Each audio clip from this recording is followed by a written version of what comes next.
मौका और दे दो, एक बार नहीं 1000 बार कह रहे हैं भगवत नो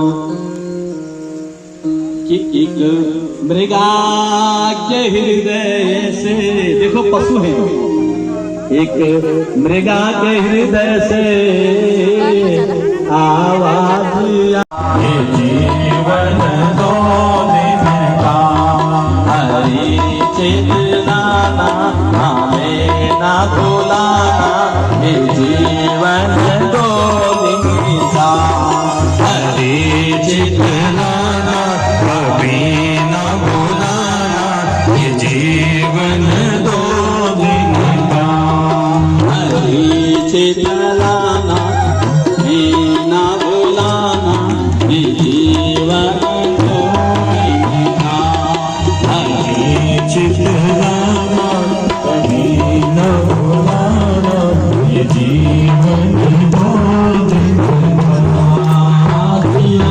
का है कागज का टुकड़ा, जीवन क्या है।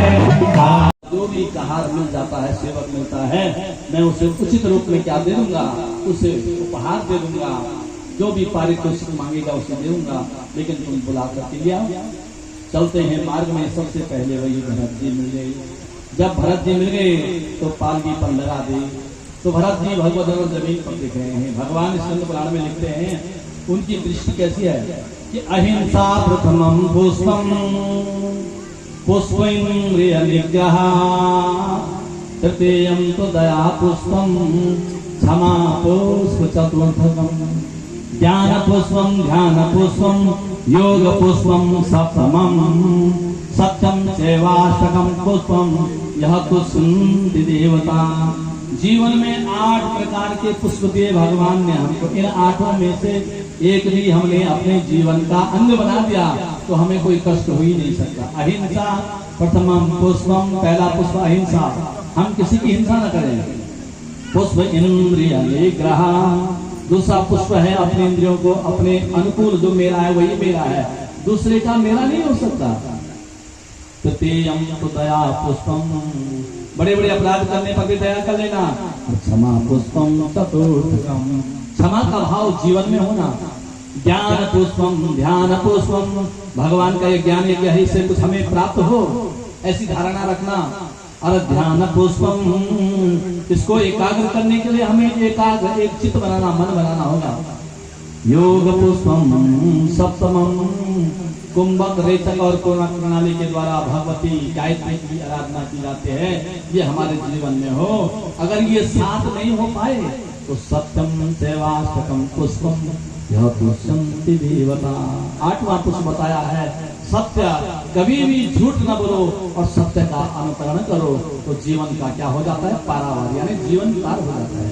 भरत जी जमीन में देख रहे हैं, कोई जीव मेरे पैर के नीचे दब करके न मर जाए।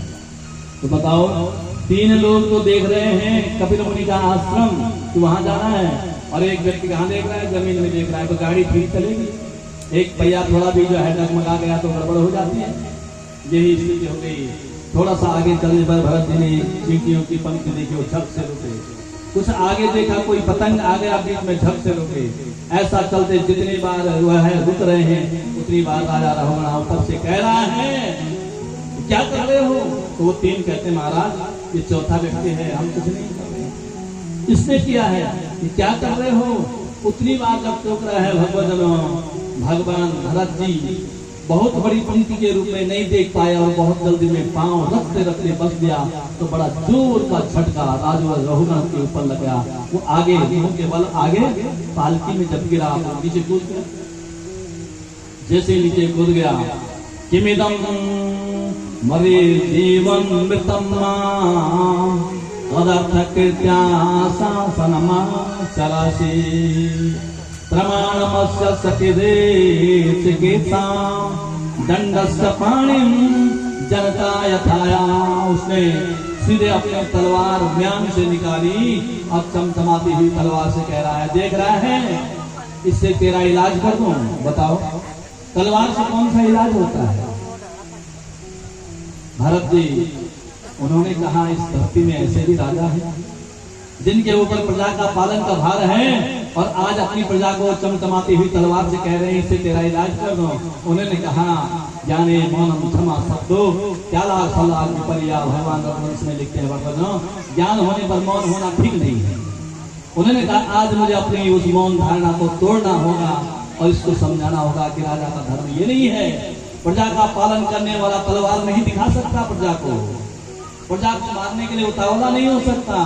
तो वो कहने लगे कि त्वयोदितम व्यक्तमविप्रलब्धम भर्तुर समीस्यादिवीर भारा गंतुर यदि यादधिगम नमत्वा पिबेदराशु नपिदाम प्रवाला।